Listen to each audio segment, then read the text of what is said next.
Hello বন্ধুরা, খেলদুনিয়ায় তোমাদের স্বাগত। মোহনবাগান আজ গুরুত্বপূর্ণ ম্যাচে এফসি গোয়ার বিরুদ্ধে যুবভারতী ক্রীড়াঙ্গনে মাঠে নামছে। তো সেই ম্যাচে মাঠে নামার আগে মোহনবাগানের গুরুত্বপূর্ণ 3জন প্লেয়ার কিন্তু পাবে না। তো তারপরেও মোহনবাগান কীভাবে তাদের শক্তিশালী ফার্স্ট 11 নামাতে পারে সেটা নিয়ে কিন্তু আলোচনা করবো এই ভিডিওতে। তো পুরোটা জানার জন্য অবশ্যই ভিডিওটা শেষ অবধি তোমরা চোখ রেখো। আর তোমরা যারা এই চ্যানেলে নতুন এসেছো, চ্যানেলটাকে সাবস্ক্রাইব করে দাও, পাশে থাকা বেল আইকনটাতে প্রেস করে দাও এবং লাইক কমেন্ট শেয়ার করতে কিন্তু একদমই ভুলো না। তাহলে চলো দেরি না করে মেন টপিকটা শুরু করা যাক।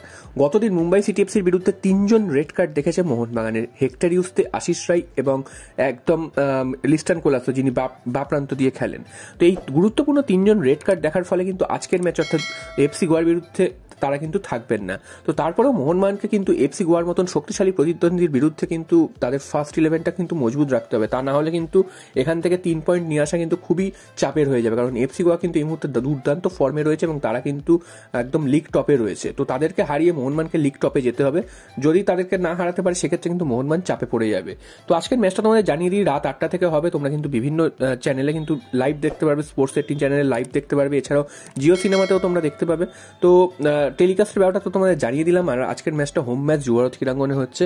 এরপর চলে আসি মোহনবাগান আজকে কেমন ফার্স্ট 11 নামাতে পারে। তো গোলে তো অবশ্যই বিশাল কাইত থাকবেন। ডিফেন্সে কিন্তু 3 ম্যান ডিফেন্সেই কিন্তু জুয়ান ফার্নান্ডো জেনারেলি খেলান। তো সেখানে কিন্তু আজকের হেক্টর ইউসতে থাকবেন না। তো ব্র্যান্ডন হ্যামিলের সাথে কিন্তু সঙ্গ দেবেন আজকের সুমিত রাঠি এবং এছাড়াও কিন্তু বাদিকে থাকবেন সুভাশিস বোস। তো এইটাই হচ্ছে আজকের মোহনবাগানের ডিফেন্স লাইন আপ। তো সুমিত রাঠি আগের দিনও খেলেছিলেন, তো খুব একটা খারাপ খেলেননি। এবং ডিফেন্সিভ মিডফিল্ডার হিসেবে থাকবেন দীপক টাংরি, একটু ওপর দিকে খেলবেন থাপা এবং সাহাল আব্দুল সামাদকে আজকের হয়তো প্রথম থেকেই আমরা দেখতে পেতে পারি। এবং ডান দিক থেকে খেলবেন মানবীর সিং।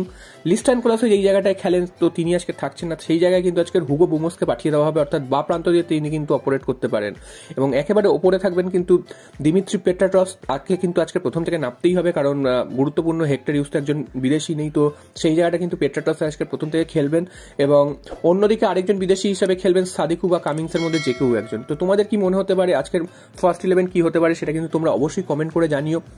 তোমাদের মতামতটাও কিন্তু অবশ্যই জরুরি, যে তোমাদের মধ্যে কি চলছে, যে তোমরা কি মনে করো যে কোন ফার্স্ট 11টা আজকে খেলালে মোহনবাগানের পক্ষে ভালো হয় এবং মোহনবাগান কিন্তু এখান থেকে 3 পয়েন্ট নিয়ে যেতে পারে, সেটাও তোমরা অবশ্যই কমেন্ট বক্সে জানাবে।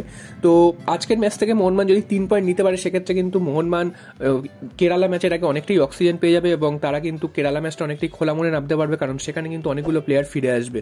তো দেখা যাক আজকের এই গুরুত্বপূর্ণ ম্যাচে মোহনবাগান 3 পয়েন্ট নিয়ে আসতে পারে কি।